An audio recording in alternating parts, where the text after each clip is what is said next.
जय हिंद दोस्तों, नमस्कार। एक बार फिर से आप सभी का हार्दिक स्वागत और हार्दिक अभिनंदन है। जीएस साइक्लोन एक कदम सफलता की ओर, उत्तर प्रदेश पुलिस भर्ती परीक्षा 2024। उम्मीद है कि आप सभी लोग अच्छे से होंगे।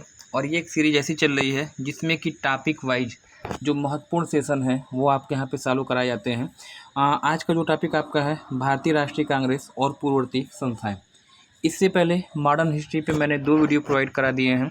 एक तो आपका प्रेस और शिक्षा का विकास और एक आपका सामाजिक सुधार आंदोलन। बेहतरीन वीडियो हैं आप लोग के लिए। यदि ये वीडियो आपने नहीं देखा है तो ऊपर आई बॉक्स में इसका जो है इन्फॉर्मेशन बॉक्स में मैं इसका लिंक प्रोवाइड कर देता हूँ, वहाँ से आप इनको ज़रूर देखिएगा। निश्चित रूप से जो है आपके लिए लाभप्रद रहेगा। समय व्यर्थ न करते हुए आगे आज के सेशन को स्टार्ट करते हैं। देखिए, सबसे पहले यहाँ पे दिया कि भारतीय राष्ट्रीय कांग्रेस की स्थापना किस वर्ष हुई थी आपसे पूछा गया है। वर्ष 1885 दिया है, वर्ष 1888 दिया है, वर्ष 1889 दिया है या 1900 दिया है। किस वर्ष भारतीय राष्ट्रीय कांग्रेस की स्थापना होती है? आसान क्वेश्चन थी, इसका शुभारंभ होगा। और यहाँ पे जो आपका उत्तर होगा, मुझे लगता है कि आप गलत करेंगे। ऑप्शन ए यहाँ पे हो जाएगा आपका राइट, है ना। ये तो 1888 की बात हो गई, 1885 की भारतीय राष्ट्रीय कांग्रेस की पहली बैठक हुई थी। अगर आपसे पूछा जाए कि यह कहाँ पे हुई थी, तो बम्बई के गोकुलदास तेजपाल यूनिवर्सिटी के प्रांगण में इसको आयोजित किया गया था। और अगर आपसे पूछ दिया जाए कितने लोगों ने इसमें पार्टिसिपेट किया था, इस अधिवेशन में कितने लोगों ने भाग लिया था, 72 आप बताइएगा। और इसके बाद अगर हम बता दें आपको, इसके अध्यक्ष आपसे पूछे जाते हैं WC बनर्जी यानी व्योमेश्वर बनर्जी थे। तो ये प्रश्न तो एक था, लेकिन लगभग मैंने आपको अच्छा खासा यहाँ पे मैंने प्रोवाइड कर दिया है एक रूप जहाँ से प्रश्न आपके अपेक्षित होते हैं।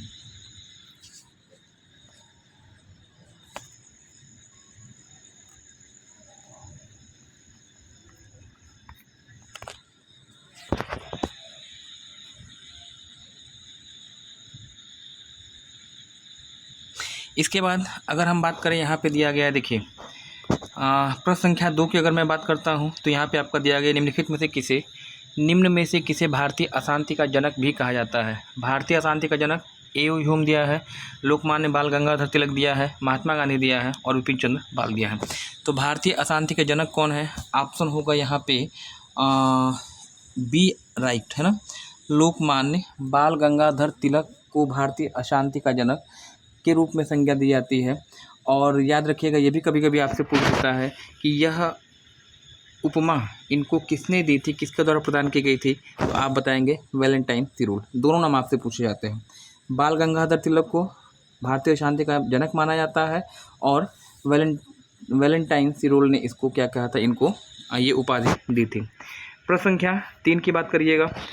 यहाँ पे दिया गया निम्न में से किसने भारतीय राष्ट्रीय कांग्रेस की सूक्ष्मदर्शी अल्पसंख्यकों की संस्था का कर मजाक उड़ाया था। निम्न में से किसने भारतीय राष्ट्रीय कांग्रेस की सूक्ष्मदर्शी अल्पसंख्यकों की संस्था के रूप में मजाक उड़ाया था, पूछा गया है। लॉर्ड लिटन है, लॉर्ड विलियम बेंटिक है, लॉर्ड इरविन है या फिर लॉर्ड डफरिन है।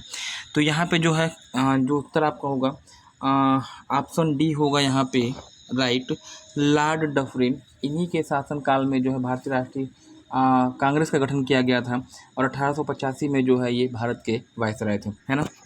इन्होंने ही कहा था कि कांग्रेस क्या है, सूक्ष्मदर्शी अल्पसंख्यकों की एक संस्था है, जिसे भिखारी इंस्टीट्यूट भी इन्होंने कहा था, है ना। भीख मांगने वाली संस्था भी कहा था। नेक्स्ट अगला प्रश्न आपसे पूछा जाता है, वर्ष 1938 के हरिपुरा अधिवेशन की अध्यक्षता किसके द्वारा की गई थी? अबुल कलाम आज़ाद है, JB कृपलानी है, सुभाष चंद्र बोस है या फिर महात्मा गांधी है। हरिपुरा अधिवेशन की बात हो रही है, मोस्ट इंपॉर्टेंट क्वेश्चन। और इस प्रश्न के लिए उत्तर से ज़्यादा महत्वपूर्ण होंगे 4 ऑप्शन। चारों की व्याख्या को आप नोट करिएगा, आपके लिए बेनिफिट होने वाला है। पहले प्रश्न का उत्तर, 1938 के हरिपुरा अधिवेशन की अध्यक्षता किसने की थी? उत्तर आपका होगा ऑप्शन सी, नेताजी सुभाष चंद्र बोस के द्वारा। पहली चीज़। दूसरी चीज़, 1938 के एक वर्ष के पश्चात होता है 1939 में मध्य प्रदेश में एक स्थान पड़ता है त्रिपुरी, है ना। त्रिपुरी अधिवेशन होता है। इस अधिवेशन में पुनः जो नेताजी सुभाष चंद्र बोस आपके चुने जाते हैं और याद रखिएगा इनको पुनः अध्यक्ष बनने का मौका मिलता है। लेकिन महात्मा गांधी जी इनको अध्यक्ष बनाने के फेवर में नहीं थे। पट्टाभी सीतारामैया का वो क्या करते थे, समर्थन करते थे।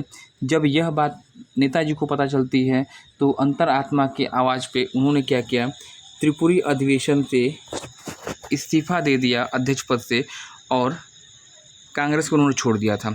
और 1939 में ही इन्होंने ही क्या किया था, फॉरवर्ड ब्लॉक की स्थापना की थी, पहली चीज़। अच्छा, दूसरी चीज़ मैं आपको बता दूँ यहाँ पे, अबुल कलाम आज़ाद 1940 से लेकर 46 तक लगातार 6 वर्षों तक 7 वर्षों तक जो है ये क्या रहे थे, भारतीय राष्ट्रीय कांग्रेस के अध्यक्ष थे। सबसे कम उम्र के अध्यक्ष पूछे जाते हैं, इन्हीं का नाम बताइएगा। JB कृपलानी पूछा जाता है कि भारतीय स्वतंत्रता प्राप्ति के समय भारतीय राष्ट्रीय कांग्रेस के अध्यक्ष कौन थे, JB कृपलानी आप बताएंगे। और महात्मा गांधी के बारे में जो प्रश्न आपका बनता है, पूछा जाता है कि महात्मा गांधी जी ने कितने बार भारतीय राष्ट्रीय कांग्रेस की अध्यक्षता की थी, केवल एक बार इन्होंने किया था। और कब किया था, तो 1924 ईस्वी में कर्नाटक में एक स्थान पड़ता है बेलगांव अधिवेशन में जो है इन्होंने क्या किया था, सम्मेलन किया हुआ था और इसमें इन्होंने अध्यक्षता की थी। इतने फैक्ट हैं, सबको आपको यहाँ पे नोट कर लेना होगा। प्रश्न संख्या 5 की बात करिएगा, भारत के स्वतंत्रता प्राप्ति के समय भारतीय राष्ट्रीय कांग्रेस के अध्यक्ष कौन थे, पूछा गया है। महात्मा गांधी, सुभाष चंद्र बोस, JB कृपलानी या फिर एनी बेसेंट। स्वतंत्रता प्राप्ति के समय कौन अध्यक्ष थे, पूछा गया है। यहाँ पे जो उत्तर आपका होने जा रहा है ऑप्शन सी, मैंने आपको पहले ही बताया, JB कृपलानी 1947। अधिवेशन कहाँ हुआ था, उत्तर प्रदेश के मेरठ शहर में। नेक्स्ट प्रश्न संख्या अगर 6 की बात करिएगा, किस अधिवेशन में बाल गंगाधर तिलक ने कहा कि स्वराज मेरा जन्मसिद्ध अधिकार है। यह स्टेटमेंट किस अधिवेशन में कहा गया था, महात्मा गांधी के द्वारा। सॉरी, यहाँ पे तो बात ही सब गड़बड़ हो जा रही है ना, ये प्रश्न ही थोड़ा सा प्रारूप यहाँ पे चेंज हो गया है। प्रश्न पूछा गया है कि किस अधिवेशन में बाल गंगाधर तिलक ने कहा स्वराज मेरा जन्म सिद्ध अधिकार है। और ऑप्शन भी यहाँ व्यक्तियों के दे दिए गए हैं, जो कि यहाँ पर इम्पॉसिबल होगा, गलत होगा। फिलहाल मैं प्रश्न का उत्तर मैं आपको बता दूँ यहाँ पे 1916 ईस्वी में 1916 ईस्वी में होता है लखनऊ अधिवेशन, है ना। लखनऊ अधिवेशन में इन्होंने ये उद्घोषणा की थी, ये स्टेटमेंट दिया था, स्वराज मेरा जन्मसिद्ध अधिकार है और मैं इसे लेकर रहूँगा, पहली चीज़। दूसरी चीज़ मैंने आपको बताया यहाँ पे, इसी अधिवेशन की अध्यक्षता पूछी जाती किसने की थी, तो आप बताएंगे अंबिका चरण मजूमदार। तीसरी चीज़ पूछा जाता है किस अधिवेशन में नरम पंथ और गर्म पंथ दोनों का मिलन हुआ था, उत्तर आपका लखनऊ अधिवेशन हो जाएगा। प्रश्न संख्या 7 की बात करिएगा, निम्नलिखित में से किसका संबंध बिहार सोशलिस्ट पार्टी से है। किसका संबंध बिहार सोशलिस्ट पार्टी से है, जयप्रकाश नारायण, NM राय, सत्यभक्त और सुभाष चंद्र बोस। तो इस प्रश्न का बिहार सोशलिस्ट पार्टी की बात हो रही है, ऑप्शन ए यहाँ पे हो जाएगा, जयप्रकाश नारायण। नेक्स्ट प्रश्न संख्या 7 क्या बात करिएगा, पूना पैक्ट का संबंध किस वर्ग से है। पूना पैक्ट शिक्षा सुधार दिया है, संवैधानिक प्रगति दिया है, दलित वर्ग दिया है, हिंदू मुस्लिम एकता दिया है। संवैधानिक सुधार से आपका होगा नहीं, शिक्षा सुधार आपका है नहीं, ऑप्शन होगा यहाँ पे राइट, दलित वर्ग से रिलेटेड है, इसको आपको याद रखना होगा, सी। प्रश्न संख्या 9 की बात करिएगा, महात्मा गांधी जी ने प्रथम आमरण अनशन कब आरंभ किया गया था, पूछा गया है। तो प्रथम आमरण अनशन इन्होंने कब किया था, कम्युनल अवार्ड के समय 1932 में कम्युनल अवार्ड आपका होता है, पूना पैक्ट होता है और इसी के विरोध में इन्होंने क्या किया था, प्रथम आमरण अनशन किया था, ठीक है ना। जलियांवाला बाग हत्याकांड 1919 में हुआ था, आगे व्यापक चर्चा की जाएगी, है ना। नेक्स्ट आज के सेशन का अगला क्वेश्चन जो यहाँ पे है, भारत संघ के संस्थापक कौन थे। भारत संघ के संस्थापक कौन थे पूछा गया है, दादा भाई नौरोजी, SN बनर्जी, बाल गंगाधर तिलक या फिर AU। भारत संघ की बात हो रही है, उत्तर आपका सिंपल सा है, SN बनर्जी, सुरेंद्र नाथ बनर्जी, याद रखिएगा। और इनके बारे में एक फैक्ट आपको और याद रखना होगा, ICS इंडियन सिविल सर्विस में चुने जाने वाले पहले व्यक्ति आपसे पूछे जाते हैं, SN बनर्जी, आप बता देंगे। नेक्स्ट प्रश्न संख्या 11 की बात करिएगा, राजनीतिक सुधारों को लेकर विरोध करने वाले पहले भारतीय कौन थे, दादा भाई नौरोजी, SN बनर्जी, राजा राम मोहन राय या फिर बाल गंगाधर तिलक। इस प्रश्न का जो सही उत्तर है ऑप्शन होगा डी, राजनीतिक सुधारों को लेकर विरोध करने वाले पहले व्यक्ति बाल गंगाधर तिलक, जिन्हें भारत में अशांति का जनक माना जाता है। हाँ, और साथ ही साथ बाल गंगाधर तिलक ही ऐसे व्यक्ति हैं जिनकी मृत्यु जो है असहयोग आंदोलन शुरू होने से पहले हो गई थी। तो 1920 में आंदोलन आपका स्टार्ट होता है और 1920 में ही आंदोलन शुरू होने के 1 या 2 दिन पहले इनकी मृत्यु हो जाती है। तो एक सिंपल सा क्वेश्चन आपसे पूछा जाता है, 4 व्यक्तियों का नाम आपको देगा, कहेगा उस व्यक्ति का नाम बताइए, उस क्रांतिकारी का नाम बताइए जो कि असहयोग आंदोलन को देख नहीं सका था। एग्जाम में आया हुआ क्वेश्चन है। नेक्स्ट प्रश्न संख्या 12 की बात करिएगा। निम्नलिखित देखिए, भारतीय राष्ट्रीय कांग्रेस के संस्थापक कौन थे पूछा गया है। सामाजिक कार्यकर्ता थे, मिलिट्री कमांडर थे, विज्ञानी थे या फिर असैनिक सेवक थे। एयू ह्यूम एक सेवानिवृत्त अधिकारी, असैनिक सेवक कहिएगा, असैनिक सेवक ऑप्शन डी यहाँ पे हो जाएगा राइट, है ना। प्रश्न संख्या 13 की बात करिएगा। प्रश्न संख्या 13, भारतीय राष्ट्रीय कांग्रेस के प्रथम अधिवेशन में कुल कितने प्रतिनिधि शामिल हुए थे पूछा गया है।